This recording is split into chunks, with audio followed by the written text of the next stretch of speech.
आज शुरू करेंगे रेजोनेंस।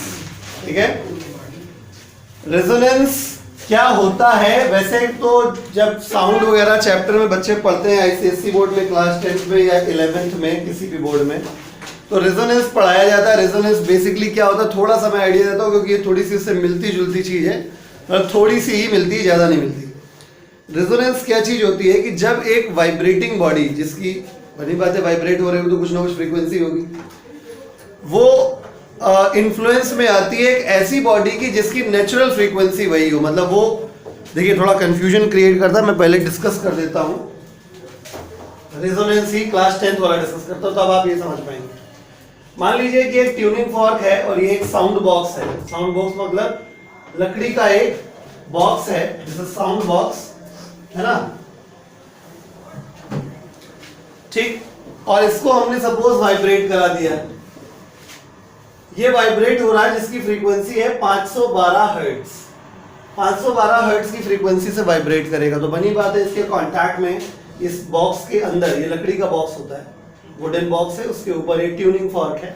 ट्यूनिंग फॉर्क वाइब्रेट कर रहा है 512 हर्ट्ज से। तो इस बॉक्स के अंदर, हॉलो बॉक्स है, तो इसके अंदर जो हवा होगी वो भी वाइब्रेट करेगी।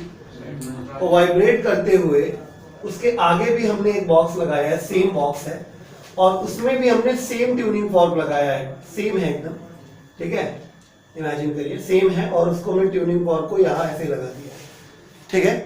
तो क्या होता है, ये वाइब्रेट करती हुई एयर इस साउंड बॉक्स में जाती है। तो हम नोटिस क्या करते हैं, इसकी भी नेचुरल फ्रीक्वेंसी क्या है? देखिए नेचुरल फ्रीक्वेंसी सबसे पहले क्लियर कर लीजिए आप, क्या है नेचुरल फ्रीक्वेंसी। मैं बोल रहा हूँ, मेरे गले में जो वोकल कॉर्ड है उसकी एक नेचुरल फ्रीक्वेंसी है, उसी के हिसाब से मैं बोल रहा हूँ, आपको सुनाई दे रही है मेरी आवाज़, ठीक है। हम बोलेंगे, चाहे क्लास में बोल रहे हो, चाहे नॉर्मल बातचीत कर रहे हो, आवाज़ आप सुनते ही पहचान जाएंगे कि हमारी आवाज़ है, राइट। तो अब अगर हम नहीं भी बोल रहे हैं तो क्या मेरे वोकल कॉर्ड की क्या फ्रीक्वेंसी बदल जाएगी? नहीं, फ्रीक्वेंसी वही रहती है। इसी प्रकार से हर मटेरियल की नेचुरल फ्रीक्वेंसी जो होती है वो फिक्स होती है, ठीक है। तो यहाँ पे मैं दो तरीके की बात, दो फ्रीक्वेंसीज की बात कर रहा हूँ। एक हमारे पास एक ऐसा ट्यूनिंग फॉर्क है जिसको हमने 512 हर्ट्ज से वाइब्रेट करा रखा है। अब इसका नेचुरल है या नहीं है, भाड़ में गया, इससे कोई मतलब नहीं, ठीक है। लेकिन इसका नेचुरल फ्रीक्वेंसी जो है, एफएन लिख दे रहा हूँ, इसका नेचुरल फ्रीक्वेंसी 512 हर्ट्ज है। मतलब अगर इसको कोई वाइब्रेट कराएगा तो 512 हर्ट्ज से वाइब्रेट करेगा। लेकिन मैंने फिलहाल इसको वाइब्रेट करा के नहीं रखा हुआ है, तो किया क्या है, इस ट्यूनिंग फॉर्क को 512 हर्ट्ज से वाइब्रेट कराया है। तो हम और इस तरीके से दोनों अरेंजमेंट लगा के लगा दे। थोड़ी देर बाद हम क्या देखते हैं, ये वाला भी अपने आप वाइब्रेट करने लगता है। भाई बात समझ में?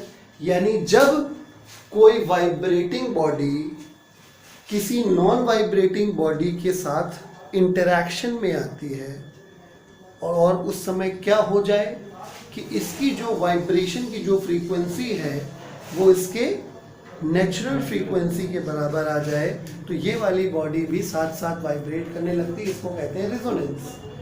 अल्टीमेटली व्हाट हैपेंस, रेजोनेंस की वजह से क्या होता है, रेजोनेंस की वजह से आवाज में लाउडनेस आ जाती है, इंटेंसिटी बढ़ जाती है, एनर्जी बढ़ जाती है, पावर बढ़ जाती है। आई बात समझ में? ठीक है, इसका नाता है हमारे टॉपिक से। हम साउंड का रेजोनेंस पढ़ा नहीं रहे हैं, हम तुम्हें ये बताना चाह रहे हैं कि रेजोनेंस में क्या कैरेक्टरिस्टिक्स होती हैं। जैसे आप करते नहीं हो, एफएम वगैरह चलाते हो या टीवी को ट्यून करते हो, ट्यूनिंग क्या है? ट्यूनिंग रेजोनेंस है, ठीक है। आपने अपना टेप रिकॉर्डर सपोज एफएम आपको ट्यून करना है 92.7 व्हाटएवर, बिग एफएम जो भी है, ठीक है। अब परमानेंटली 92.7 मेगाहर्ट्ज, 92.7 क्या है, कोई ज्योतिषीय नंबर नहीं है वो, ठीक है। 92.7 मेगाहर्ट्ज होता है। ये तो तुम्हारी किस्मत खराब है कि कम्युनिकेशन सिस्टम कोर्स से हट गया, अदरवाइज ये भी पढ़ाते तुमको, ठीक है। तो 92.7 मेगाहर्ट्ज फ्रीक्वेंसी होती है वो। उस फ्रीक्वेंसी में वो बिग एफएम नाम का जो चैनल है उसका मैसेज आता है। मैसेज मतलब वो टेक्स्ट मैसेज नहीं, मतलब जो ओरल मैसेज आ रहे हैं, ऑडियो मैसेज जो आ रहे हैं। गाना क्या है, एक बार आ जाओ, क्या है, दैट इज ऑडियो मैसेज, ठीक है। समाचार बता रहे हैं, रेडियो जॉकी कुछ चिल्ला रहा है, बड़बड़ा रहा है, जो कुछ भी, दैट आर ऑडियो में। तो कैसे होता है, उधर से परमानेंटली फ्रीक्वेंसी आ रही है, और हमने क्या किया, ट्यूनर से, तो ट्यूनर लिखा होता है आजकल तो भाई मोबाइल में हो गया एफएम, पहले बक्सा बॉक्स टाइप के एफएम आते थे, उसमें आगे गिर्री लगी होती थी, है ट्यूनर लिखा होता था उसमें, तो उसको हल्का सा घुमा के हम लोग क्या करते थे, ट्यून करते थे। जैसे ही हमारे एफएम के बॉक्स का फ्रीक्वेंसी 92.7 मेगाहर्ट्ज पे आ जाता था तो दोनों फ्रीक्वेंसी मैच हो जाती थी, तुरंत सिग्नल कैच हो जाता था और बस नाचना चालू। आई बात समझ में? तो समझ गए ना रेजोनेंस क्या है। रेजोनेंस में नॉर्मली क्या होता है कि हम बाहर से एक ऐसी फ्रीक्वेंसी अप्लाई करते हैं सिस्टम में जो कि उसकी नेचुरल फ्रीक्वेंसी के बराबर हो। ऐसी स्थिति में जो सिस्टम है वो ज्यादा एफिशिएंसी के साथ, ज्यादा एनर्जी के साथ, ज्यादा पावर के साथ काम करने लगता है। होपफुली समझ रहे होंगे। दोबारा एक बार फिर से बोलता हूँ। जो ये दूसरा ट्यूनिंग फॉर्क है इसकी फ्रीक्वेंसी 512 से ज्यादा हो जाएगी। एम्पलीट्यूड बढ़ेगा आवाज का, ये हाँ फ्रीक्वेंसी वही रहेगी। ठीक है, तो मैं एक आखिरी बार बोल रहा हूँ, उसके बाद मैं वापस टॉपिक पे आता हूँ। ठीक है, what is a resonance. Resonance में बेसिक जो मोटा, वही तो मैंने सिर्फ एग्जांपल लिया था, अब आप मोटा मोटा आइडिया समझिए कि एक सिस्टम होता है जिसकी अपनी खुद की एक नेचुरल फ्रीक्वेंसी होती है, वो वाइब्रेट हो रहा हो चाहे ना हो रहा हो, हर चीज की अपनी एक नेचुरल फ्रीक्वेंसी होती है। जैसे और अगर हमने उसमें उसके ऊपर या उसके इन्फ्लुएंस में एक ऐसी फ्रीक्वेंसी हम ले आए जो उसकी नेचुरल फ्रीक्वेंसी के क्या हो, बराबर हो, तो सिस्टम क्या करने लगता है, रेजोनेंस करने लगता है। रेजोनेंस का क्या तात्पर्य है कि वो सिस्टम अब ज्यादा एनर्जी के साथ, ज्यादा पावर के साथ वर्क करेगा। Got it. एक छोटा सा एक बहुत जनरल एग्जांपल देते हैं। वैसे आजकल कोरोना के टाइम में बहुत ज़्यादा आप लोग पार्टी वार्टी नहीं गए, लेकिन आपने नोटिस किया होगा कि जहाँ पे डीजे बज रहा होता है, जब आप वहाँ पे जाते हैं, बहुत नज़दीक जब जाते हैं उसके, तो ऐसा लगता है जैसे चोला कांप रहा है ना, भड़बड़ाने लगता है ना, शेकिंग टाइप की महसूस होने लगती है। तो कारण उसका यही है कि जो आवाज़ आ रही है उसकी जो फ्रीक्वेंसी है वो तुम्हारे बॉडी मटेरियल की फ्रीक्वेंसी से मैच कर रही है।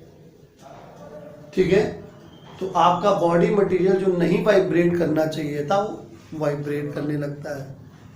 कहीं चोला बड़बड़ा रहा है, वो चोला बड़बड़ा नहीं रहा है, वो बॉडी मटेरियल रिजोनेंस कर रहा है।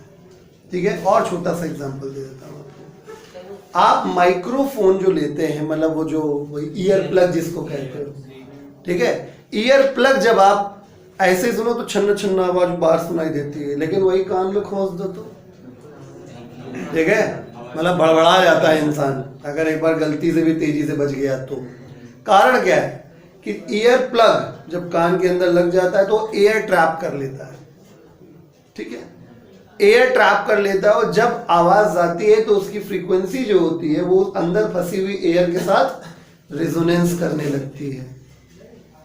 जब रिजोनेंस करती है तो आवाज लाउड हो जाती है। जस्ट लाइक स्पीकर्स, स्पीकर होते तो इतने इतने बड़े हैं, तो इतना बड़ा साउंड बॉक्स क्या लगाते हैं डीजे सिस्टम में, उसके पीछे कारण यही है।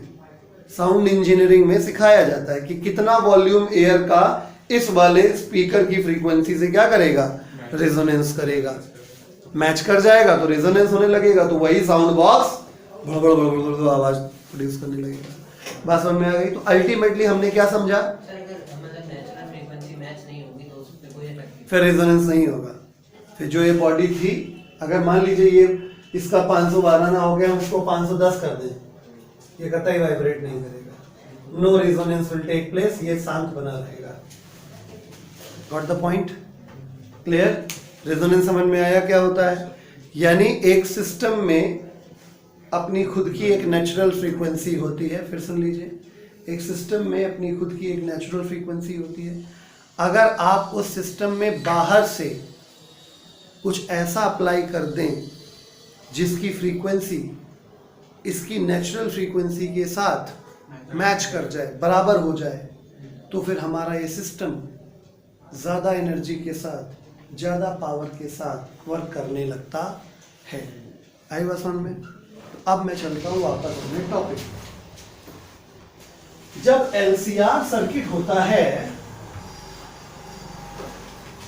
तो L C and R, L C और आर सर्किट, एलसीआर सर्किट में एल सी और आर के हिसाब से इसकी एल की जो वैल्यू हो, सी की जो वैल्यू हो, आर की जो वैल्यू हो, उसके हिसाब से एक फिक्स फ्रीक्वेंसी हो जाती है जिसे हम क्या कह देंगे, इसकी natural frequency, that is resonance frequency. ठीक है, अभी उसका फॉर्मूला बताऊंगा, चलो पहले बता देता हूं, 1/2 pi under root L C. ठीक है, तो किसी भी एलसीआर सर्किट में ये फ्रीक्वेंसी जो होती है, इससे कैलकुलेट कर लीजिए आप। अभी कैसे आया फॉर्मूला अभी बताएंगे आपको। ठीक है, तो इस एलसीआर सर्किट की ये है नेचुरल फ्रीक्वेंसी। इतनी फ्रीक्वेंसी का अगर आपने सोर्स, ये जो सोर्स है, अगर इसकी भी फ्रीक्वेंसी उतनी ही आ जाए, नहीं समझे, समझो ऐसे, ये चलो तोड़ दिया। ठीक है, एलसीआर की अपनी खुद की एक फ्रीक्वेंसी होती है, दैट इज नेचुरल फ्रीक्वेंसी। ठीक है, आपने एक ऐसा सोर्स जोड़ दिया जिसकी फ्रीक्वेंसी इसकी नेचुरल फ्रीक्वेंसी के बराबर थी, आपने जोड़ दिया। तो जब जोड़ेंगे तो इस कंडीशन में जो सर्किट में करंट फ्लो करेगी वो मैक्सिमम फ्लो करेगी, सर्किट में जो पावर आएगी वो मैक्सिमम आएगी। तो मैं दो बातें आपको बता चुका हूं, फिर से बता दे रहा हूं कि रेजोनेंस क्या होता है और रेजोनेंस कब होता है। आई बात समझ में? तो रेजोनेंस क्या होता है, उससे पहले सवाल इंपॉर्टेंट है, रेजोनेंस कौन कौन से सर्किट में होता है। तो रेजोनेंस सिर्फ एलसीआर सर्किट में होता है, पहला सवाल, पहले सवाल, रेजोनेंस सिर्फ सीरीज एलसीआर सर्किट में होगा। ठीक, दूसरा सवाल, रेजोनेंस कब होता है। रेजोनेंस तब होता है जब एलसीआर के हिसाब से, वैसे आप खुद भी देख रहे होगे एल और सी पे डिपेंड करता है, आर पे डिपेंड नहीं करता है। ठीक है, तो एल और सी मिलकर डिसाइड कर लेते हैं कि उनकी खुद की नेचुरल फ्रीक्वेंसी क्या होगी। ठीक है, एल और सी खुद मिलकर डिसाइड कर लेते हैं कि हम नेचुरल फ्रीक्वेंसी क्या कर रहे हैं। ठीक है, फिर आप एक ऐसा एसी सोर्स लगाते हो जिसकी फ्रीक्वेंसी ऑफ सोर्स, ठीक है, और फ्रीक्वेंसी ऑफ सोर्स किसके बराबर है, एलसीआर के नेचुरल फ्रीक्वेंसी के बराबर है। आप ऐसा एक सोर्स लगाते हो जिसकी फ्रीक्वेंसी इस एलसीआर की नेचुरल फ्रीक्वेंसी के बराबर है। तो जब ऐसा करते हो तो रिजोनेंस होने लगता है, रिजोनेंस अकर्स, रिजोनेंस होने लगता है। आई बात समझ में? रिजोनेंस होगा तो क्या होगा, सर्किट में करंट मैक्सिमम हो जाएगी, सर्किट की पावर मैक्सिमम हो जाएगी। आ गई बात समझ में? क्लियर है? यानी रिजोनेंस कराने के लिए बेटा आपको क्या करना पड़ेगा, एक ऐसा सोर्स फिट करना है जिसकी फ्रीक्वेंसी इस एलसीआर की नेचुरल फ्रीक्वेंसी के बराबर हो। ठीक है, जैसे ही ऐसा होगा रिजोनेंस हो जाएगा, सर्किट में पावर मैक्सिमम, करंट मैक्सिमम। आगे बस में कुछ एडिशनल क्वेश्चंस देख लेते हैं। ठीक है, एलसीआर कौन से सर्किट में रिजोनेंस होता है, सीरीज एलसीआर सर्किट में होता है। ठीक है, ओके, ये जो नेचुरल फ्रीक्वेंसी है इसी को बाद में क्या कह दिया जाएगा, रेजोनेंस फ्रीक्वेंसी कह दिया जाएगा। क्यों? क्योंकि इस फ्रीक्वेंसी पे रेजोनेंस हुआ, होने लगा। आई बात समझ में? है वो नेचुरल फ्रीक्वेंसी ही इसकी, लेकिन क्योंकि इस फ्रीक्वेंसी पर ही रेजोनेंस शुरू हो गया, इस वजह से इस फ्रीक्वेंसी को रेजोनेंस फ्रीक्वेंसी भी कहा जाता है। ठीक है, तीसरा सवाल, रेजोनेंस फ्रीक्वेंसी का फॉर्मूला क्या होता है, 1/2 pi under root L C. Formula देख के क्या अंदाजा लगा कि नेचुरल फ्रीक्वेंसी या रेजोनेंस फ्रीक्वेंसी को डिसाइड करने में रेजिस्टेंस का कोई रोल नहीं है। रोल किसका है, एल का और सी का। बात समझ में आ गई? चलिए लिखना शुरू करिए।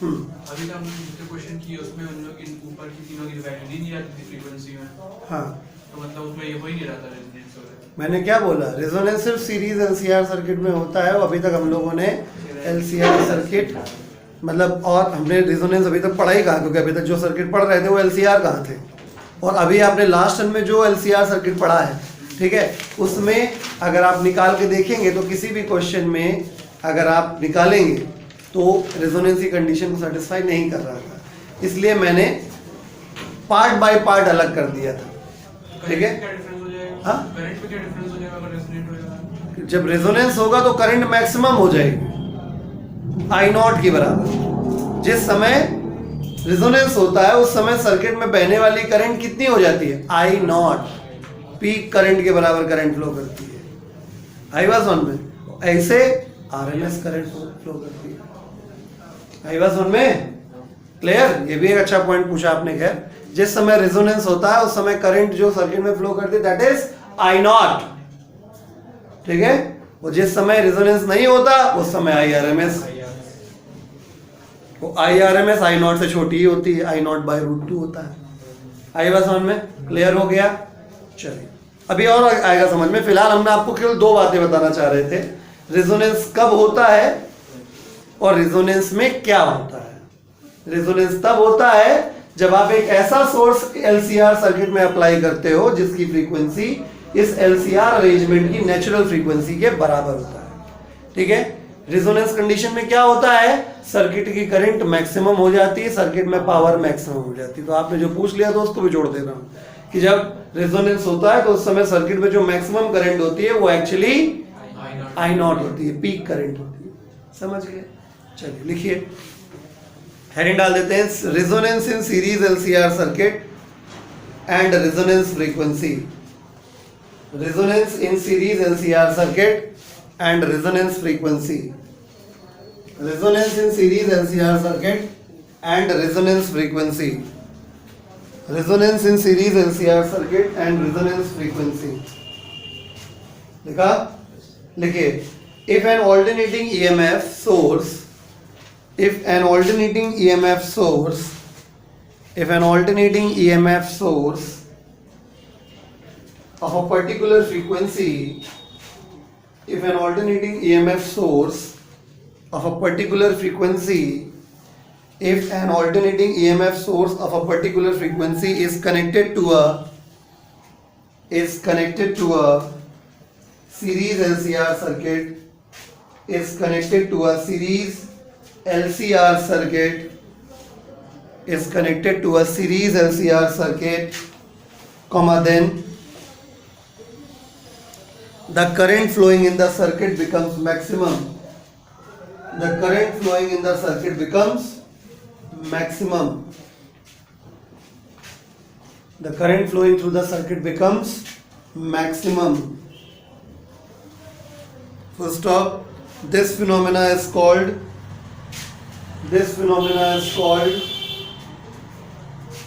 resonance in series LCR circuit. This phenomena is called resonance in series LCR circuit. This phenomena is called resonance in series LCR circuit. And the frequency of alternating EMF source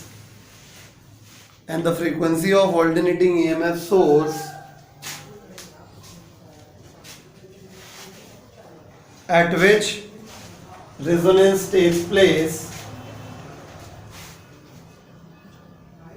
frequency of alternating EMF source at which resonance takes place, is called resonance frequency, is called resonance frequency, ठीक है। तो आप एक काम करो, अपने reference के लिए आप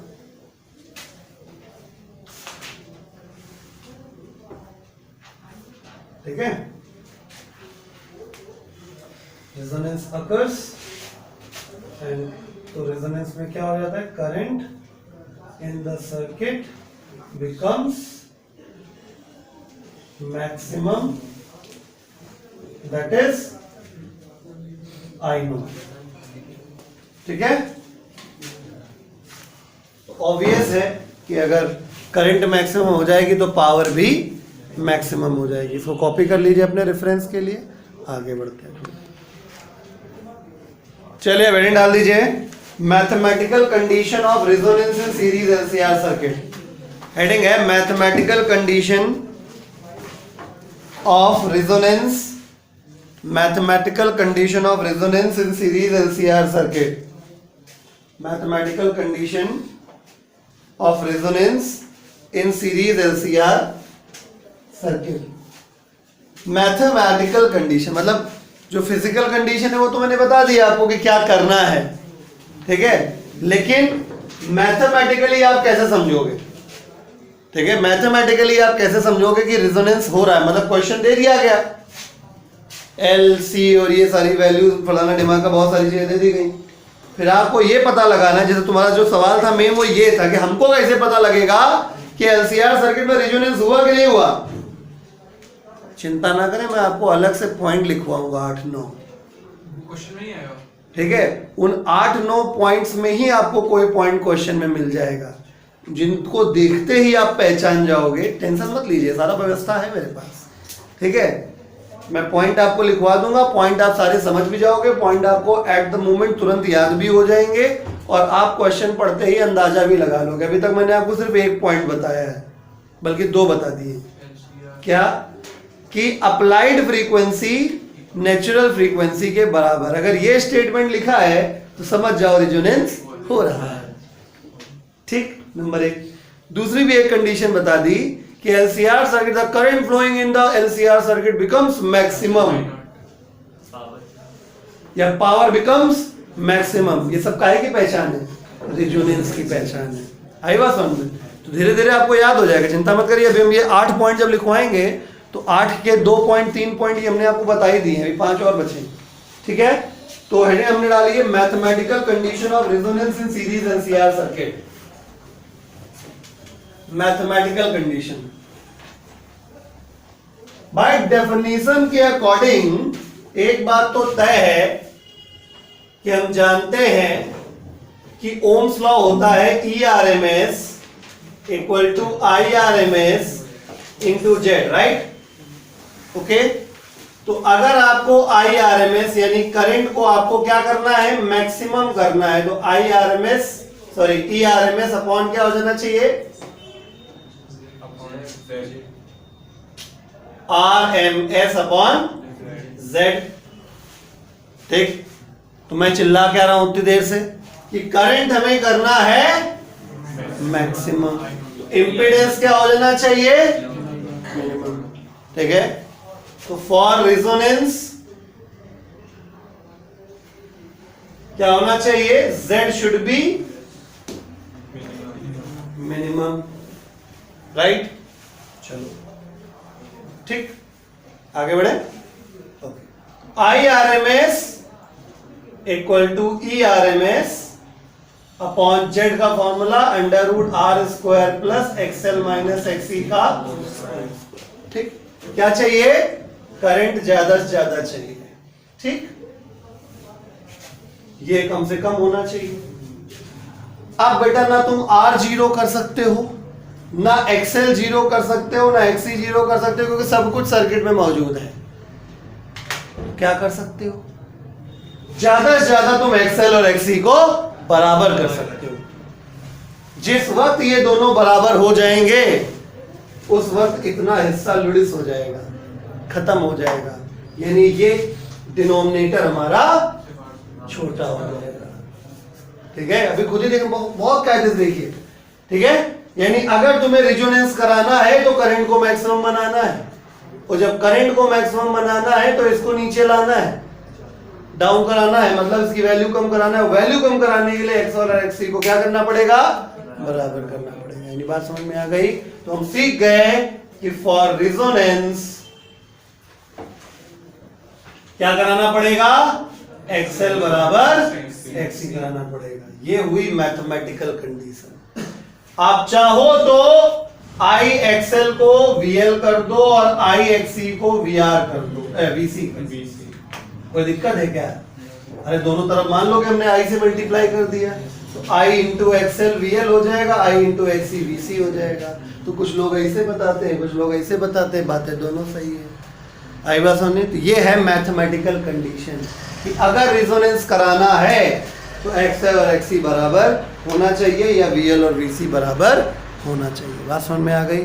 कॉपी कर लीजिए इसको। तो ये थी my dear necessary condition for resonance. Resonance होने के लिए ये कंडीशन फुलफिल होना आवश्यक है। तो अब अभी जो आपको फॉर्मूला कराया था रेजोनेंस फ्रीक्वेंसी वाला वो डेराइव करा देते हैं। ठीक है, तो हेडिंग डालिए derivation for the expression of, heading डालिए derivation for the expression of, derivation for the expression of resonance frequency, derivation for the expression of resonance frequency in series LCR circuit,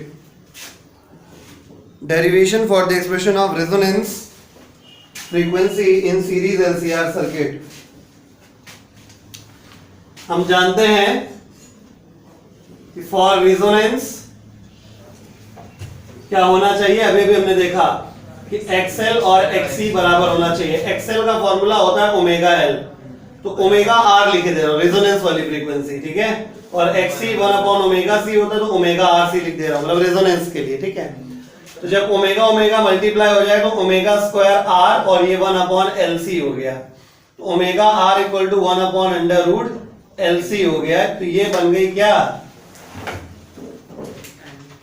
angular resonance frequency, ठीक है। Formula क्या होता है? Omega is equal to 2 pi F होता है, ठीक है। तो omega R equal to 2 pi F R, ठीक है। इसको एंगुलर रेजोनेंस फ्रीक्वेंसी बोलते हो, एफ आर को केवल रेजोनेंस फ्रीक्वेंसी बोलते हैं, ठीक है। तो ओमेगा आर की जगह हो जाएगा 2 pi F R 1 under root LC। तो एफ आर बराबर कितना हो गया? 1/2 पाई अंडर रूट LC।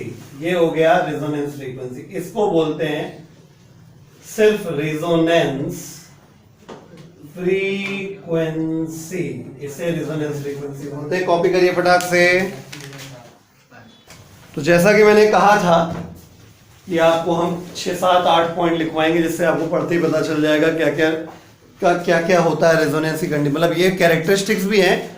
और अगर इनमें से क्वेश्चन में आपको दिख जाए कोई कैरेक्टरिस्टिक तो समझ जाइएगा रेजोनेंस हो रहा है, ठीक है। तो एक एक करके बात करते हैं। हेडिंग डाल दीजिए characteristics of series, characteristics of resonance, characteristics of resonance in series LCR circuit, characteristics of resonance in series LCR circuit, characteristics of resonance in series LCR circuit. पहली कैरेक्टरिस्टिक क्या है? जो हमने पहला पॉइंट बताया था कि अप्लाई किए हुए EMF की फ्रीक्वेंसी अगर मैच कर जाए सर्किट की नेचुरल फ्रीक्वेंसी। तो पहला पॉइंट लिखिए, if the frequency,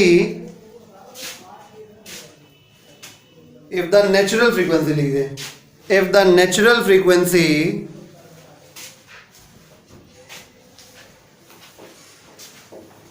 if the natural frequency of the circuit, natural frequency of the circuit is equal to the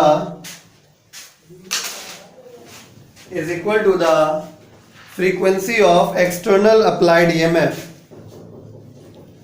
if the natural frequency of the circuit is equal to the frequency of external applied EMF, ठीक है। तो फिर अगला point क्या बताया था? Circuit में current क्या हो जाती है? मैक्सिमम हो जाती है। तो अगला कैरेक्टरिस्टिक लिखिए, the current amplitude in the circuit becomes maximum, the current amplitude in the circuit becomes maximum, the current amplitude in the circuit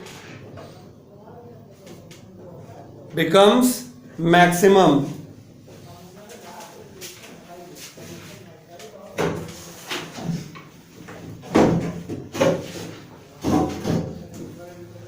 current amplitude in the circuit becomes maximum, तो current maximum तो power maximum. तीसरा point है power in the circuit becomes maximum,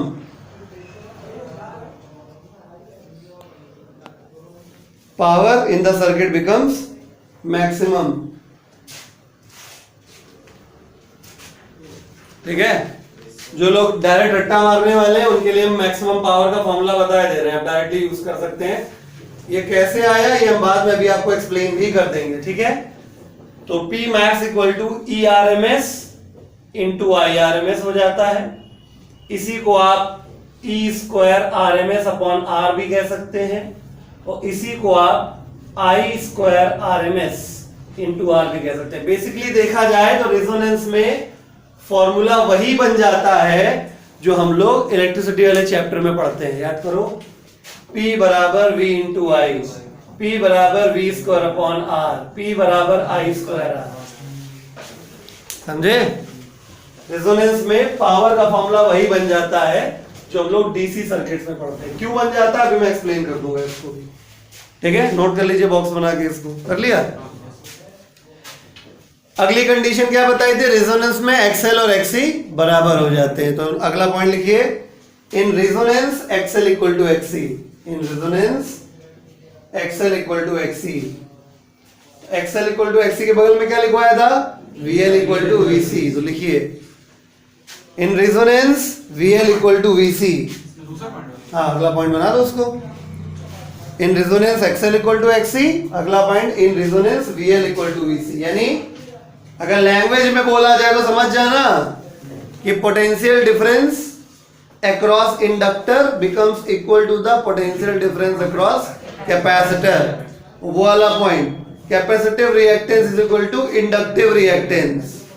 XL और XC मतलब language में convert कर लेना, जो बाद में कह दो अल्लू लिखा, ऐसा तो वो लिखा ही नहीं था। ठीक है, अच्छा ओके। अब यहां से थोड़ी समझदारी लगाइएगा, समझ जाएंगे, बहुत टेंशन वाली बात नहीं है। देखिए फेजर डायग्राम बना ही लेते हो ना, VL, VC, VR, I। अभी अभी तुमने क्या लिखा? VL इक्वल टू VC, ये कैंसिल हो गया, खत्म। ये रहा तुम्हारा सीरीज LCR सर्किट का फेजर डायग्राम जब रेजोनेंस हो रहा होगा। याद करिए ये वही फेजर डायग्राम है जो हमने प्योरली रेजिस्टिव में बनाया था। यानी अगला पॉइंट क्या हुआ? Series LCR circuit behaves purely resistive. लिखिए अगला पॉइंट है, in resonance series LCR circuit behaves purely resistive.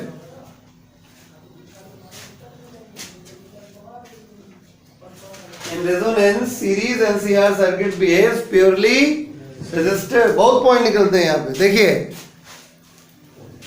इसका मतलब इस सर्किट में जो Vnet है वो यही है, जो V है बस यही है। तो जब रेजोनेंस होता है तो Vnet जो होता है वो बस किसके बराबर रह जाता है? VR के। अगर आपको ऐसे नहीं समझ में आ रहा लॉजिक से तो अब याद करिए, Vnet का फॉर्मूला बताया था जनरल वाला, VR का square plus VL minus VC का होल स्क्वायर। ये तो जीरो हो गया ना, तो Vnet इक्वल टू किसका आ जाएगा? VR इक्वल टू क्या होता है? ERMS। Vnet को ERMS लिखते हैं। यानी जिस समय रेजोनेंस होता है जितना भी ERMS होता है वो VR पे आ जाता है, यानी VR हमेशा ERMS के बराबर। तो लिखिए इन रेजोनेंस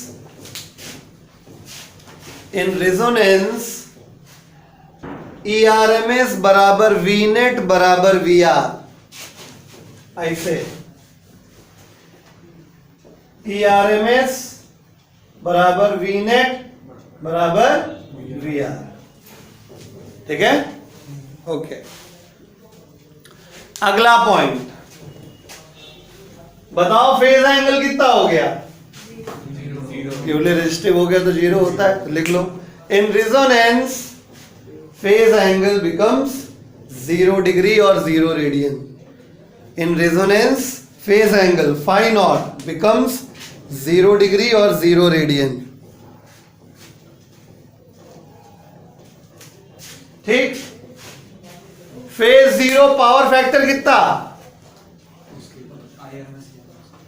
टोपा हो तुम, power factor 1, power factor cos phi naught की वैल्यू कितनी होती है, फाई नॉट कितना होगा cos जीरो की वैल्यू कितनी हो गई 1, ठीक है। तो in resonance the power factor of series LCR circuit becomes unity, in resonance power factor, in resonance the power factor of series LCR circuit becomes unity। कितने बन गए पॉइंट 9 हो गए, चलो एक और आओ जाओ, यूनिटी मतलब 1, ठीक है। आओ जरा इम्पीडेंस खेलते हैं। Z बराबर under root R square plus XL minus XC का होल स्क्वायर होता है। वैसे भी लॉजिक देखो, लॉजिक से भी समझ में आ गया होगा कि जब वो प्योरली रेजिस्टिव हो गया है तो सर्किट का पूरा जो इम्पीडेंस है वो किसके बराबर रह जाएगा, आर के बराबर रह जाएगा। नहीं पल्ले पड़ा तो एक्सएल एक्ससी बराबर होता है रेजोनेंस में, ये नोटिस हो गया। Z बराबर क्या हो गया आर, और यही मिनिमम होता है। मैंने कहा था रेजोनेंस में करंट मैक्सिमम तो इम्पीडेंस मिनिमम। तो लिखिए in resonance the impedance of series LCR circuit becomes minimum, in resonance impedance of series LCR circuit becomes minimum, in resonance impedance of series LCR circuit becomes minimum,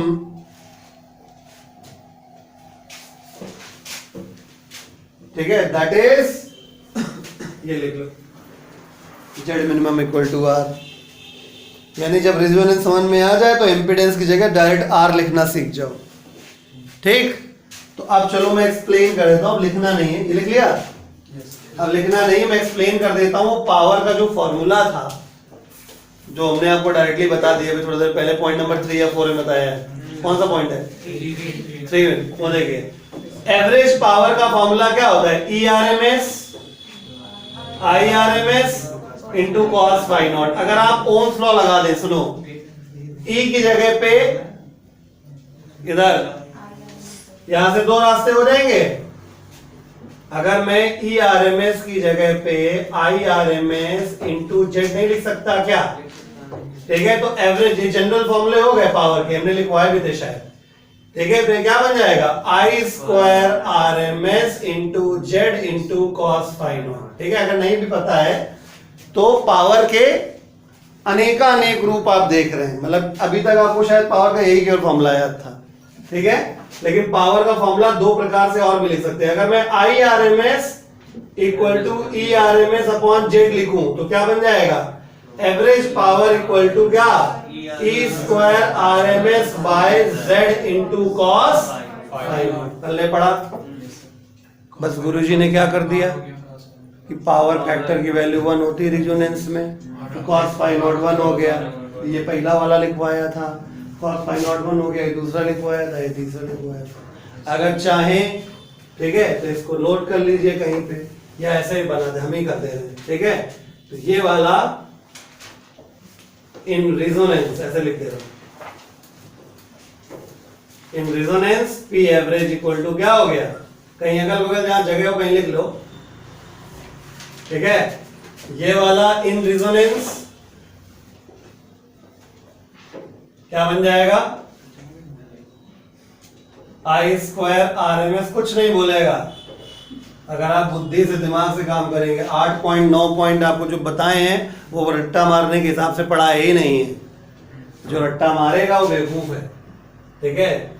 in resonance power factor 1 हो जाता है तो average power जो हो जाएगी वो E square RMS by Z हो जाएगा, ठीक है। मतलब ये फॉर्मूले जनरल है, स्टार बना दिया मैंने, ये जनरल फॉर्मूले हैं, मतलब आप किसी भी एसी सर्किट के लिए आप ये लगा सकते हो, ठीक है।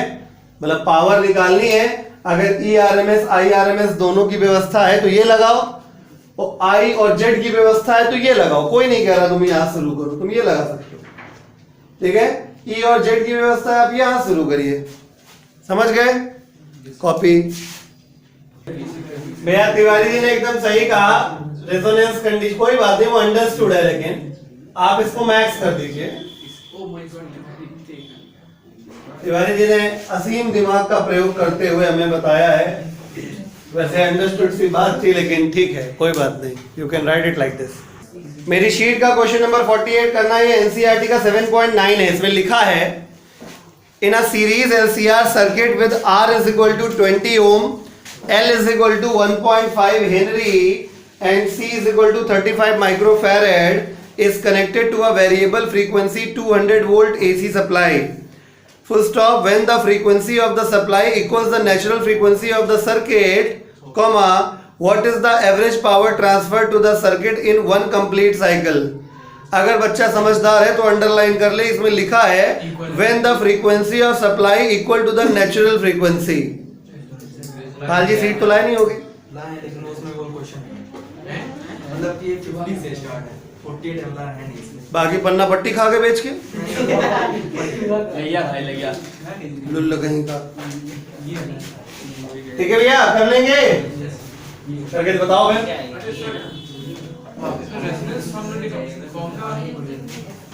हम बता रहे हैं, आप लोगों की आदत हो गई फंसने की,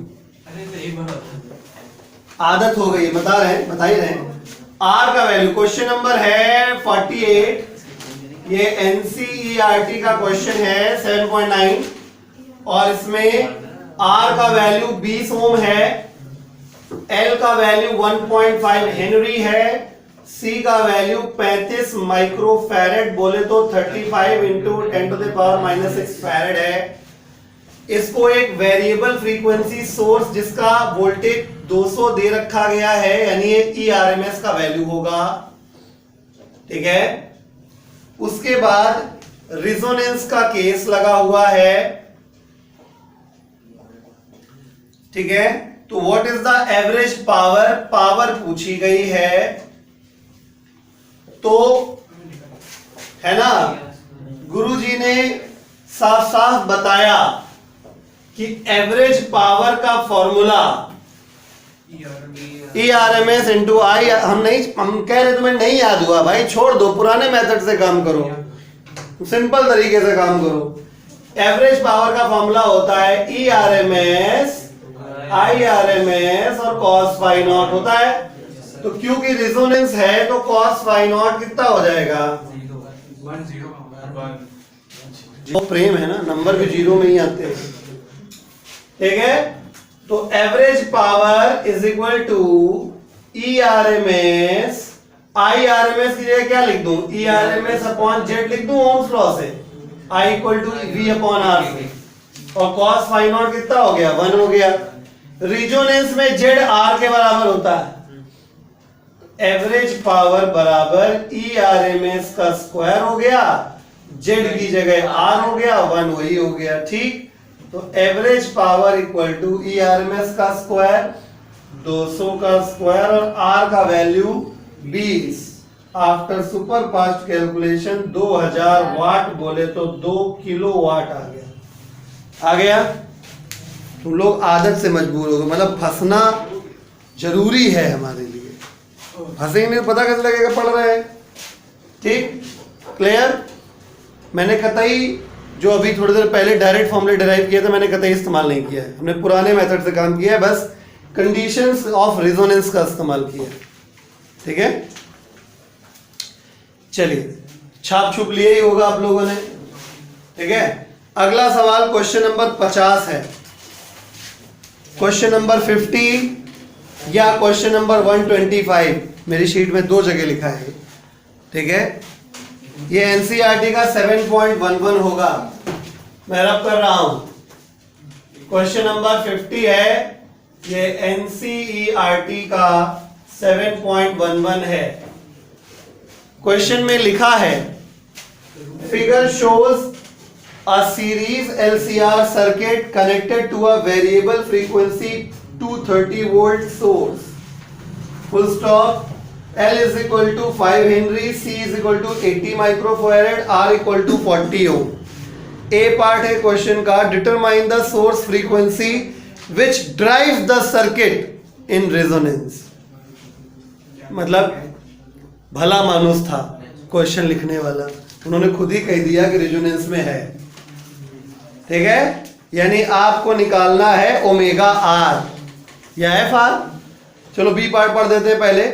obtain the impedance of the circuit and amplitude of current यानी I naught at the resonating frequency. Third part है determine the RMS potential drops across the 3 elements of the circuit.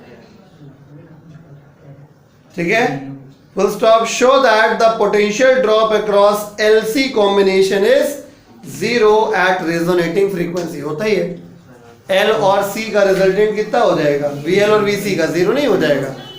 ठीक है, तो चलिए हम फटाफट से इसको कर देते हैं। LCR सर्किट, उसमें कहा गया था क्वेश्चन, हम बना ही देते हैं भाई। ये LCR क्वेश्चन मान लो दिया गया है, LCR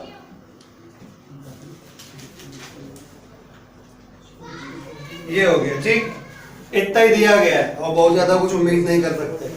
L की वैल्यू 5 हेनरी,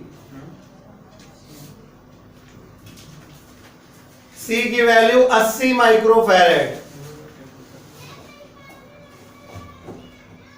R का वैल्यू 40 ओम, ERMS कितना है 230। ठीक है, सर्किट रेजोनेंस में है। पहला सवाल है वो फ्रीक्वेंसी निकालिए सोर्स की जिसमें सर्किट रेजोनेंस में आ जाए। यानी क्या निकालना है, रेजोनेंस फ्रीक्वेंसी निकालना है कि नहीं। वो फ्रीक्वेंसी बताइए जिसमें सर्किट रेजोनेंस में आ जाता है। तो रेजोनेंस फ्रीक्वेंसी में आ जाता है, यानी हमें ओमेगा आर निकालना था। फॉर्मूला होता है omega R equal to 1/√LC। ठीक है, जब तक मतलब कोशिश ये करनी चाहिए कि ओमेगा आर निकाला जाए। फायदा ये रहता है कि 2 पाई के झमेले से बच जाते हैं। ठीक है, omega R equal to 1/√LC। L कितना है 5, C कितना है 80 इंटू 10⁻⁻6। सॉल्व कर लेंगे, ओमेगा आर आ जाएगा 50। इसका बस यूनिट ध्यान रखिएगा, रेडियन पर सेकेंड लिखिएगा। F का यूनिट हर्ट्ज लिखिएगा या सेकेंड इनवर्स लिखिएगा। बी पार्ट पे आ जाते हैं। उन्होंने बोला कि obtain the impedance of the circuit and current amplitude. इसमें 2 पार्ट हो गए मान लो। सबसे पहले इंपीडेंस निकालना है रेजोनेंस में। ठीक है, इंपीडेंस निकालना है। रेजोनेंस में इंपीडेंस बेटा मिनिमम हो जाता है, किसके बराबर हो जाता है, R के बराबर। इंपीडेंस R के बराबर, यानी कुल मिला के डायरेक्ट आंसर आ गया 40 ओम। ध्यान समझिए, रेजोनेंस में इंपीडेंस क्या होता है, R के बराबर, तो 40 ओम। इसमें करंट एम्पलीट्यूड भी निकालना था। तो करंट अगर निकालना है तो सीधे एक ही चारा है, करंट का रास्ता हमेशा ओम्स लॉ से खुलता है। ठीक है, तो फॉर्मूला होता है ERMS IRMS इंटू Z।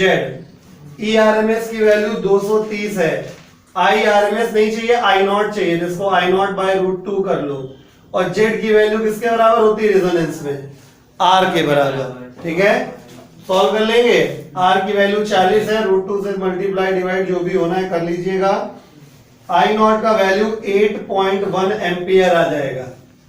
ठीक है, फिर इस क्वेश्चन का सी पार्ट में बोला गया है कि determine the RMS potential drop across the 3 elements of the circuit. VL और VC निकालना है, VL VC और VR सब निकालना है। तो पहले तो IRMS चाहिए। चलो देखो बेटा, VL चाहिए, सपोज मान लो हम पहला पार्ट मान के चल रहे हैं, VL चाहिए। ठीक है, तो फॉर्मूला क्या होता है, VL बराबर IRMS इंटू XL होता है। कर लोगे? अब IRMS तो नहीं पता ना, IRMS को क्या लिखते बताओ? हाँ, I0/√2, ये भी एक ऑप्शन है। ठीक है, तो I0/√2, I0 है अपने पास, रख लेंगे। और XL का फॉर्मूला क्या होता है, ओमेगा L, तो ओमेगा है अपने पास, L भी है अपने पास, कर लोगे? तो VL बराबर सॉल्व करेंगे तो आ जाएगा, VL बराबर आ रहा है 1437.5 वोल्ट। अच्छा बताओ VC कितना आएगा? इसी इक्वल हो जाएगा। हाँ, समझदार बच्चा तुरंत आंसर देता है। इसी के बराबर आएगा। क्यों? क्योंकि रेजोनेंस है। फिर भी अलग से निकाल के बता देते। VC बराबर IRMS इंटू XC। तो VC बराबर IRMS की जगह I0 बाय रूट 2 हो जाएगा। XC होता है 1 अपॉन ओमेगा C। ओमेगा भी है, C भी है, I0 भी है, VC आ जाएगा।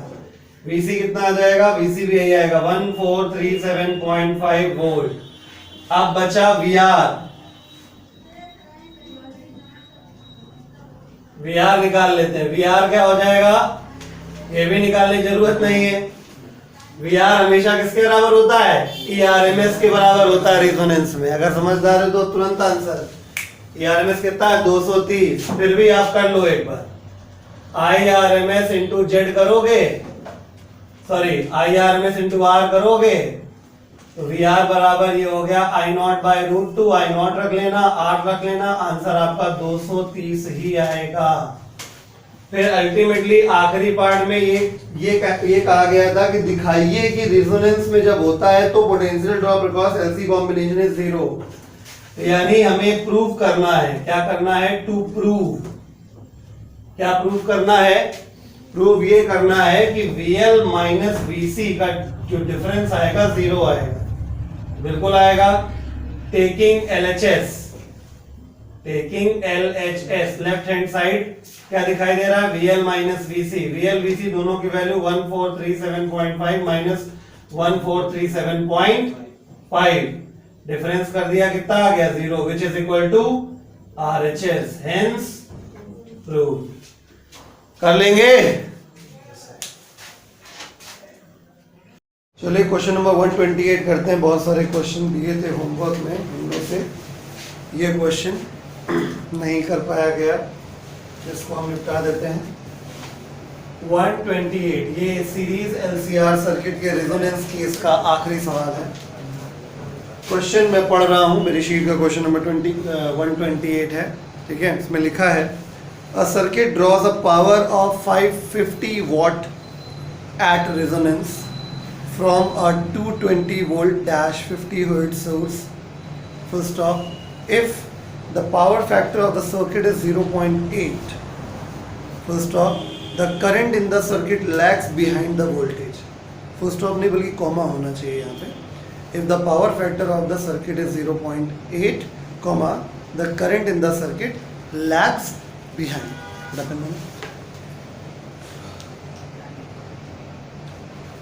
Current in the circuit lags behind the voltage. ठीक है, full stop. Show that a capacitor of about 1 by 42 pi C is equal to 1 upon 42 pi into 10 to the power minus 2 farad. ठीक है, will have to be connected in the circuit to bring its power factor to unity. बहुत बढ़िया सवाल है। ठीक है, सबसे पहली चीज तो आप ये पकड़िए कि क्वेश्चन में बोला गया क्या है, उसको समझते हैं। कि जब पहली बात तो ये समझिए कि सर्किट में जब कैपेसिटेंस जोड़ा जाता है, सर्किट में जब कैपेसिटेंस को जोड़ा जाता है तब जाके कहीं पावर फैक्टर कितना आ पाता है? यूनिटी। पावर फैक्टर यूनिटी कब होता है? जब रेजोनेंस होता है। तो रेजोनेंस किसमें होता है? LCR सर्किट में होता है। ठीक है, तो माय डियर इसका मतलब ये है कि LCR तब बन पा रहा है जब कैपेसिटर जोड़ रहा है, यानी LC ऑलरेडी लगा हुआ। सोच के हाँ, मतलब LR, सॉरी नहीं समझे बात को, फिर से बोल रहा हूँ कि जब क्वेश्चन में कहा गया कि कितना, मतलब ये प्रूव करिए कि जब इतना कैपेसिटेंस वाला कैपेसिटर हम सर्किट में जोड़ देंगे तब जाके पावर फैक्टर 1 हो पाएगा। पावर फैक्टर 1 होने का मतलब रेजोनेंस होगा, और रेजोनेंस किसमें होता है? सीरीज LCR सर्किट में होता है, यानी इसका मतलब C जोड़ने के बाद LCR बन पाएगा। ठीक है, C जोड़ने के बाद LC बन पाएगा, मतलब C जोड़ने के बाद LCR बन पाएगा, यानी ऑलरेडी क्या लगा हुआ है? L और R लगा हुआ पहले से। ठीक है, बहुत बढ़िया, क्या समझ में आ गया? यानी कुल मिला के according to question LR already है अपने पास, LR सर्किट। ठीक है, LR सर्किट, इसको किसी सोर्स से जोड़ा गया है और सोर्स से जोड़ने पर हुआ यूं है कि अब इस समय पावर फैक्टर कितना है, cos फाई नॉट जिसको कहते हैं वो 0.8। ठीक है, तो सीरीज एलआर सर्किट में जो फेजर डायग्राम है वो जरा देख लेते हैं। तो एलआर का वीएल यहां होता है, वीआर यहां होता है, आई यहां होता है। इसके करस्पॉन्डिंग करेंगे, ये हो जाएगा वी नेट हो जाएगा, ये एंगल क्या हो जाएगा फाई नॉट। तो हियर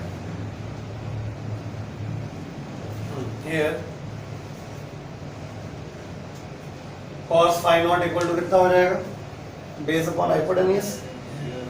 अब व्यवस्था हाइपोटेन्यूस की तो अपने पास है नहीं, एक काम कर लेते हैं, बढ़िया रहेगा। देखो क्या कर लेते हैं, cos फाई नॉट बराबर हो गया 8/10 यानी 4/5। पाइथागोरस ट्रिपलेट जैसा दिखाई दे रहा है मुझे, है ना। देखिए इसको बाद में लाते हैं, पहले tan की व्यवस्था कर लेते हैं। ठीक है, tan ज्यादा आसान रहता है कैलकुलेशन मामले में। साइन और cos से कैलकुलेट करने से बेटर है कि अगर तुम्हारे पास व्यवस्था हो तो कैलकुलेशन किससे करनी चाहिए, tan से करनी चाहिए। ठीक है, तो क्या दिख रहा है कि बेस 4 की है, हाइपोटेनियस 5 की है, ये फाई नॉट है, ऑब्वियसली ये क्या हो जाएगा 3 हो जाएगा। ठीक है, तो इसका मतलब ये है, इसका मतलब ये है कि जो tan फाई नॉट हो जाएगा वो 3 बाय क्या हो जाएगा 4। चलिए अब हम लोग फेजर डायग्राम पे चलते हैं। ये हो गया VL, ये हो गया VR और ये हो गया रिजल्टेंट ड्रॉ करेंगे, V नेट हो जाएगा। ठीक है, ये फाई नॉट हो जाएगा, ये VR है और ये VL है। समझ गए? तो क्योंकि tan phi naught is equal to VL upon VR होता है, इस वजह से 3/4 tan फाई नॉट की वैल्यू आ चुकी है, 3/4 VL की जगह हो जाएगा XL और ये हो जाएगा R। ठीक है, क्या आर दिया गया है क्वेश्चन में? नहीं दिया गया, कोई बात नहीं, इसको छोड़ दीजिए अपने हालात। ठीक है, अब और कहीं चलते हैं। और कहीं कहाँ चलते हैं? जब रेजोनेंस होता है तो उस कंडीशन में पावर कितनी है सर्किट की वो हमें दिया गया है। ठीक है, तो बिकॉज पावर का फॉर्मूला होता है ERMS, IRMS और cos फाई। ठीक है, एट रेजोनेंस पावर की वैल्यू दी हुई है कितना 550 वॉट। ठीक है, ERMS दिया गया है क्या 220 वोल्ट 50 हर्ट्ज है, यानी ERMS की व्यवस्था है। IRMS कितना हो जाएगा ERMS अपॉन Z। वो काहे को Z लिखे हैं, सीधे आप लिखेंगे, और cos फाई नॉट होता है 1। ठीक है, ERMS 220 है, 220 R आ जाएगा यहाँ से, बोलो R की वैल्यू आ जाएगी 56.32 R आ गया। ठीक है, आगे आते हैं, क्योंकि रेजोनेंस पर एट रेजोनेंस पर XL इक्वल टू XC होता है, हमें C की वैल्यू निकालनी है ये, इसलिए XL होता है ओमेगा L। अच्छा एक मिनट, पहले तो R रख के हमें XL भी तो निकालना पड़ेगा, चलो कोई बात नहीं, हम यहाँ से XL ही निकाल देते। ठीक है, XL बराबर कितना हो गया 3/4 टाइम्स ऑफ R। कोई दिक्कत? बोलो, फर्स्ट हो गया, XL की वैल्यू रख देते हैं 3/4 टाइम्स ऑफ R। ठीक है, XC क्या होता है 1/2 पाई FC, F दिया है ना 50, R का वैल्यू ये अपने पास है कितना हो गया 3/4 टाइम्स ऑफ 56.32 अपॉन 1/2 पाई। पाई को हटाना नहीं क्योंकि पाई के टर्म्स में ही आंसर चाहिए।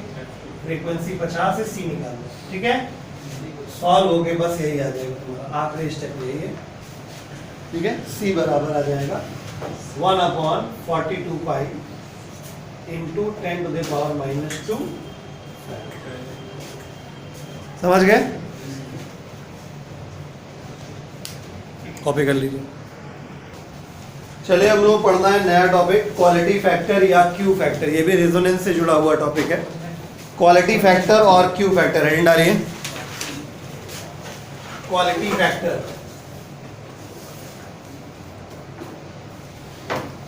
क्वालिटी फैक्टर या क्यू फैक्टर। क्वालिटी फैक्टर या क्यू फैक्टर एक ऐसा फैक्टर है, एक ऐसा मल्टीपल है, एक ऐसी डिजिट टाइप की चीज। डिजिट मतलब समझ रहे हैं ना, कुल मिला के रेशियो है, इसमें यूनिट नहीं होता है। क्वालिटी फैक्टर से ये पता चलता है कि रेजोनेंस कितना बढ़िया हो रहा है। अभी तक तुमने ये पढ़ा कि रेजोनेंस हो रहा है, ठीक है, ये पढ़ा कि रेजोनेंस में करंट मैक्सिमम हो जाती है, पावर मैक्सिमम, ये सब पढ़ा हमने। लेकिन अब मान लो दो सर्किट हमको दे दिए जाएं, 2 LCR सर्किट दे दिए जाए और कंपेयर करने के लिए कह दिया जाए बताओ बढ़िया वाला रेजोनेंस किसमें होगा। अब सवाल ये आ गया, अगली कैटेगरी ये आ गई कि अब अभी तक तुम्हारे पास एक सर्किट था, तुझसे कह दिया कि भैया 2 सर्किट हैं, सर्किट ए सर्किट बी, दोनों LCR सर्किट हैं। अब किस वाले में बढ़िया रेजोनेंस होगा? तो जिसका क्यू फैक्टर ज़्यादा होगा उसका बढ़िया होगा, उसका रेजोनेंस अच्छा होगा, क्वालिटी अच्छी होगी उसकी। ठीक है, अब ये चीज़ आप समझ कैसे पाएंगे? ये समझ पाएंगे आप एक ग्राफ से। ठीक है, ग्राफ कौन सा बनेगा? ग्राफ होगा current versus applied frequency, current versus applied frequency omega. ठीक है, क्या होता है आप ध्यानपूर्वक देखिए। ऐसा ऑब्जर्व किया जाता है कि मान लीजिए आपके पास एक सर्किट है, एक LCR सर्किट है, वो आप ओमेगा का वैल्यू बढ़ा रहे हैं। तो आपने ओमेगा, किसी पर्टिकुलर वैल्यू ऑफ ओमेगा पे आपने प्रैक्टिकल किया, मतलब ओमेगा को बढ़ा के देखा, तो क्या हुआ? करंट बढ़ा बढ़ा बढ़ा बढ़ा मैक्सिमम हुआ, उसके बाद फिर से नीचे। ठीक है, होना भी चाहिए था, स्वाभाविक है। क्यों? क्योंकि देखो एक्सएल क्या होता है? ओमेगा एल होता है, और एक्सी क्या होता है? 1/ओमेगा। ऑब्वियस सी बात है कि जब हम ओमेगा बढ़ाएंगे तो एक्सी नीचे आना शुरू होगा, और जब ये बढ़ रहा है, बढ़ाना ही है ना, तो एक्सएल बढ़ना शुरू होगा। यानी एक्सएल नीचे से ऊपर आ रहा है और एक्सी ऊपर से नीचे आ रहा है। एक वक्त ऐसा आएगा दोनों मिलेंगे, बराबर हो जाएंगे, और जब एक्सएल एक्सी बराबर हो जाएंगे तभी तो रेजोनेंस होता है। ठीक है, यानी ये है वो पॉइंट जहां पे करंट मैक्सिमम हो पाया, यानी यही है रेजोनेंस फ्रीक्वेंसी। यही वो जगह है जहां पे एक्सएल और एक्सी बराबर हो गए थे। ठीक है, गॉट इट? हम ओमेगा बढ़ाते जा रहे हैं, ओमेगा बढ़ाते बढ़ाते बढ़ाते बढ़ाते एक वक्त ऐसा आया जिस वक्त पर एक ऐसी फ्रीक्वेंसी मिली जहां पर एक्सएल और एक्सी क्या हो गए? बराबर हो गए। एक्सएल एक्सी बराबर हो गया, इंपेडेंस मिनिमम हो गया, यानी केवल किसके बराबर बचा? आर के बराबर बचा। Got the point? नहीं समझ में आया आपको? ठीक है, अब बहुत ध्यान से देखिएगा, क्लियर है? अच्छा, और भी क्या क्या है? करंट मैक्सिमम हो जाती है, पावर मैक्सिमम हो जाता है, बहुत कुछ है। ठीक है, क्लियर? तो ये वो पॉइंट है जिसके करस्पॉन्डिंग जो करंट हमको मिलेगी वो I0 मिलेगी। समझ गए? पहला स्टेप पार कर चुके हैं। क्या स्टेप था? कि हमको ये समझना था कि ऐसा क्या होने लगता है कि एक्सएल एक्सी बराबर हो जाता है। तो मैंने आपको बताया कि एक्सी की वैल्यू जैसे जैसे हम ओमेगा बढ़ाते जाते हैं वैसे वैसे एक्सी की वैल्यू नीचे आने लगती है, मतलब कम होने लगती है, और एक्सएल की वैल्यू ऊपर आने लगती है, नहीं बढ़ने लगती है। एक वक्त ऐसा आता है, एक ऐसी फ्रीक्वेंसी मिलती है हमको जहाँ पर एक्सएल और एक्सी आपस में बराबर हो जाते हैं, उसी को हम लोग रेजोनेंस कहा करते हैं। ठीक है, तो अगर इसको हम ग्राफिकली समझें तो ऐसा हुआ कि जैसे जैसे ओमेगा बढ़ाते जा रहे थे, ओमेगा बढ़ाते बढ़ाते एक वक्त ऐसा आया, एक ऐसी फ्रीक्वेंसी आ गई जब जहाँ पर एक्सएल एक्सी बराबर हो गए। आएगा समझ में? यानी इस रीजन में क्या है बताइए? इस रीजन में क्या है? एक्सी ऊपर से नीचे आ रहा है, मतलब ये कम हो रहा है, मतलब अभी क्या है? एक्सी ज्यादा है इससे एक्सएल। नहीं समझेगा? ठीक है, तो अभी हो क्या रहा है? एक्सी कम हो रहा है और एक्सएल बढ़ रहा है इस दौरान। ठीक है, जब इसके आगे निकल जाओगे तो क्या हो जाएगा? XC छोटा हो जाएगा और XL बड़ा हो जाएगा। क्या हो रहा है, XC कम होता जा रहा है और XL बढ़ता चला जा रहा है। आई बात समझ में? सही है, ठीक है, ये है कि नहीं? मतलब घटते घटते घटते घटते घटते ये घटता भाई, जैसे जैसे ओमेगा बढ़ता चला जाएगा XC हमेशा क्या होगा, कम होगा। तो देखो XC में नीचे भी लगाया, XC में यहाँ भी नीचे लगाया, ठीक है। और XL में क्या किया है, जैसे जैसे ओमेगा बढ़ता जा रहा है वैसे XL बढ़ता जाएगा, तो XL बढ़ता रहेगा, XL बढ़ता रहेगा। बस डिफरेंस क्या है, इस सिचुएशन में XC बड़ा था XL से, और इस सिचुएशन में क्या हो गया, XL बड़ा हो चुका है अब XC से। आई बात समझ में? अच्छा, और ये पॉइंट हो गया रेजोनेंस में, ठीक। हम आगे बढ़ते, अब एक पॉइंट हम लोग सिलेक्ट करेंगे। अब आपको सिखाने जा रहे हैं क्वालिटी फैक्टर निकलता कैसे, ठीक है। तो हम एक पॉइंट सिलेक्ट करेंगे, वो कौन सा पॉइंट होगा, वो IRMS का पॉइंट, यानी IRMS, समझते हो ना? IRMS इक्वल टू I0/√2, ठीक है। I0/√2 के करस्पॉन्डिंग हमने जब देखा तो यहाँ पे हमें 2 पॉइंट मिले। इन 2 पॉइंट की बड़ी खास बात है। क्या खास बात है? इन 2 पॉइंट पे पावर जो होती है वो मैक्सिमम पावर जो रेजोनेंस में होती है ना, उसकी जस्ट आधी होती है, जस्ट आधी होती है, ठीक है। यानी जिस समय IRMS हो जाता है, मतलब करंट कितनी हो जाती है, I0 का /√2 हो जाता है, तो इस जगह पे आपको पावर क्या मिल जाती है, मैक्सिमम की आधी, यानी जितनी रेजोनेंस कंडीशन मिलती है उसकी जस्ट आधी मिलती है, ठीक है। ये दोनों पॉइंट इसलिए भी इंपॉर्टेंट है क्योंकि इन 2 पॉइंट्स के बीच में ग्राफ एकदम सिमेट्रिक होता है, मतलब इन दोनों के बीच का गैप और इन दोनों के बीच का गैप बराबर हो जाएगा। यानी अगर मैं इस वाली फ्रीक्वेंसी को ω1 लिख दूं तो जो डिफरेंस आएगा डेल्टा ओमेगा इसके बीच का, वो वही आएगा जो इन दोनों के बीच का। इसको अगर मैं ω2 ले लूं तो यहां भी जो डिफरेंस आएगा डेल्टा ओमेगा से। What the point? अच्छा, इतने को हम लोग कहते हैं बैंडविड्थ। क्या कहते हैं? Band width.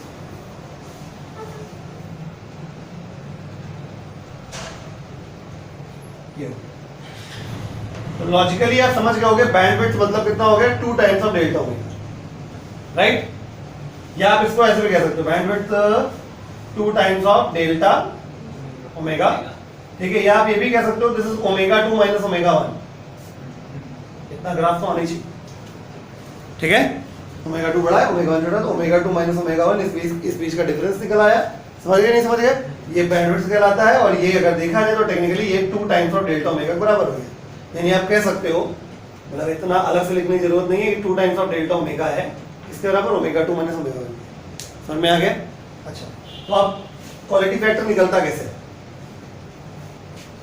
क्वालिटी फैक्टर निकलता है bandwidth upon resonance frequency upon bandwidth. मतलब क्वालिटी फैक्टर Q बराबर होता है resonance frequency upon bandwidth. Bandwidth मतलब ω1 माइनस ω2, इतना रेशियो, ठीक है।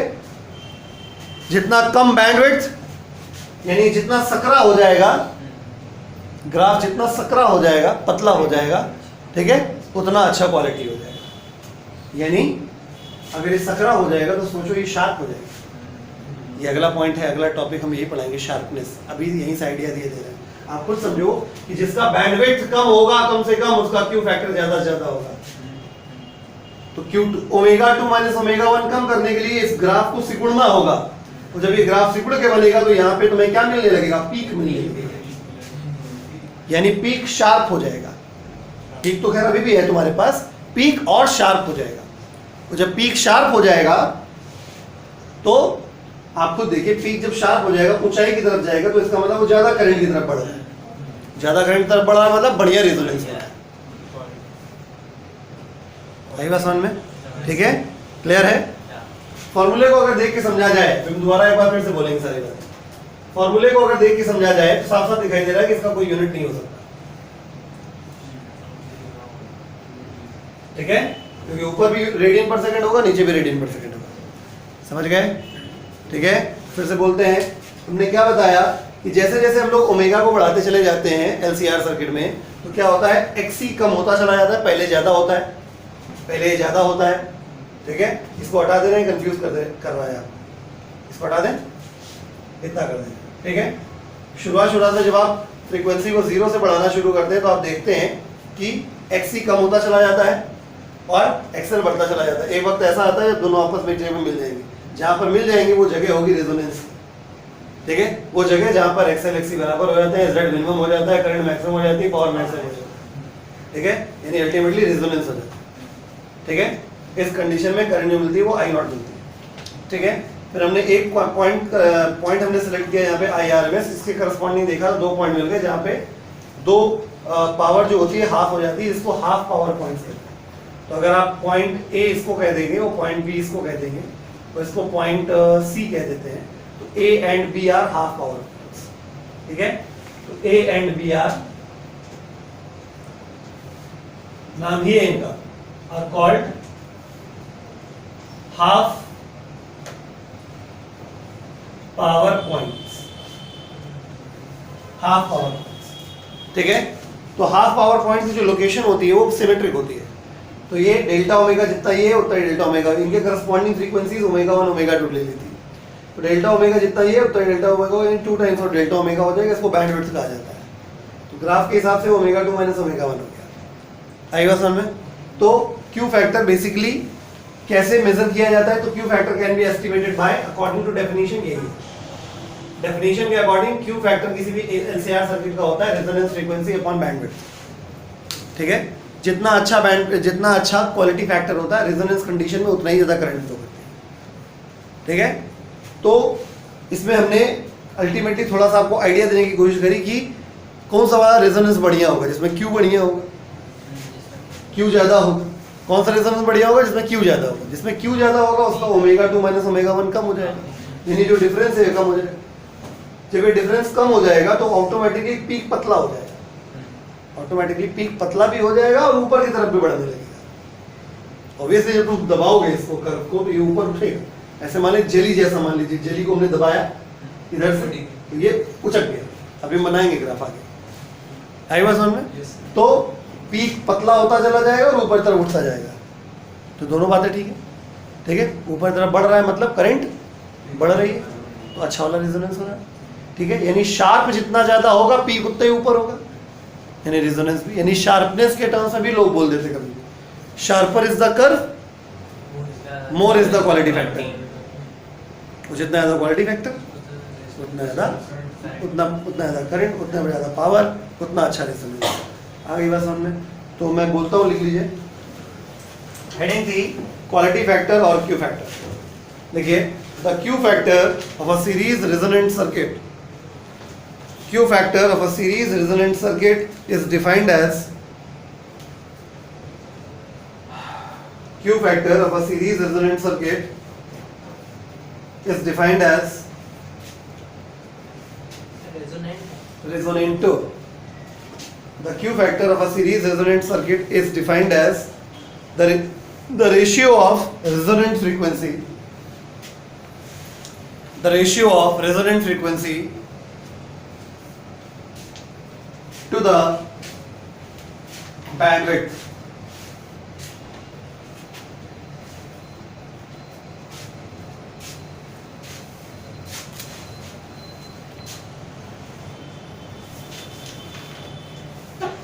दो बातें और बताना चाहता हूं यहाँ पे, अलग कलर से लिख दे रहा हूं।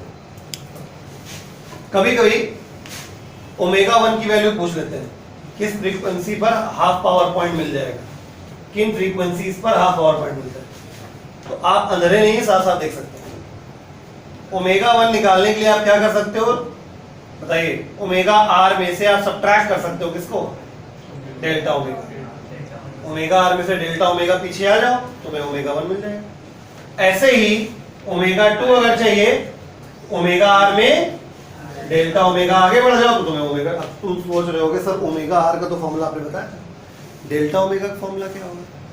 तो डेल्टा ओमेगा का फॉर्मूला हम आपको बताएंगे, लेकिन डेराइव करा देंगे, ठीक है। तो फ्यूचर में हम डेल्टा ओमेगा का फॉर्मूला भी देखने वाले हैं, ठीक है। एक और बात, हाफ पावर पॉइंट्स में जो इंपेडेंस, आपको हमने ये तो बता दिया कि जिस समय रेजोनेंस होता है उस समय Z की वैल्यू R के बराबर होती है, लेकिन हम ये भी बता दें कि जिस समय हाफ पावर पॉइंट होता है उस समय इंपेडेंस जो होता है वो R का √2 टाइम्स हो जाता है। करंट और रेजिस्टेंस रेसिप्रोकल होते हैं, इनवर्सली प्रोपोर्शनल होते हैं। तो अगर इन पॉइंट्स पर करंट बाई √2 है तो इन केस में इंपेडेंस R इंटू, नहीं समझे? बोलो, अगर इसको कंपेयर करो आप तो इस केस में करंट I0 है, I0 का बाई √2 हो गया है करंट में। तो इस केस में अगर इंपेडेंस Z है तो Z तो सॉरी इंपेडेंस अगर R है, ठीक है, तो इनका √2 हो जाएगा। उल्टा होता है ना, अगर इस वाले केस में बेटा करंट I0 है तो यहाँ बाई √2 हुआ है, तो इस केस में इंपेडेंस R है तो इंटू √2 कर दो, ठीक है, वैसे यहाँ हो जाएगा। ठीक है,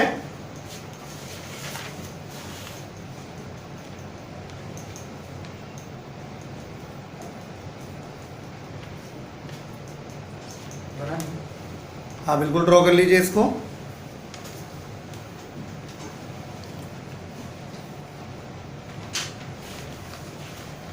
तो 1 मिनट और रुक जाइए, मैं सोच रहा हूं कि सारे फॉर्मूले एक साथ लिख ही दूं, ठीक है, डिराइव कर देंगे अभी थोड़ी देर में।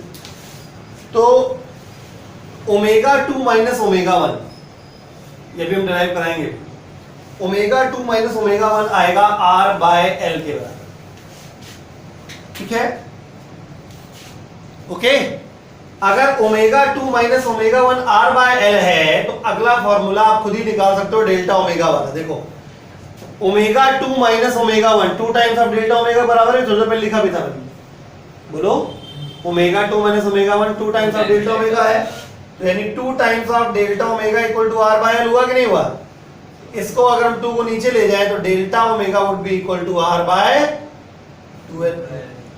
तो जो समझदार है वो समझ गया होगा कि केवल इतना ही याद हो जाए तो बाकी डेल्टा ओमेगा तो ऑटोमेटिक हो जाएगा, ठीक है। फिर भी अगर नहीं पल्ले पड़ा है या डायरेक्टली ही याद करने की आदत पड़ी तो delta omega equal to R by 2L, ठीक है। और तीसरा फॉर्मूला क्वालिटी फैक्टर का, क्यू फैक्टर का, LC और R के टर्म्स में, ठीक है, 1/R √L by C, quality factor का फॉर्मूला LCR के टर्म्स में 1/R √L बाय C। बात समझ में आ गई? कॉपी कर लीजिए अब।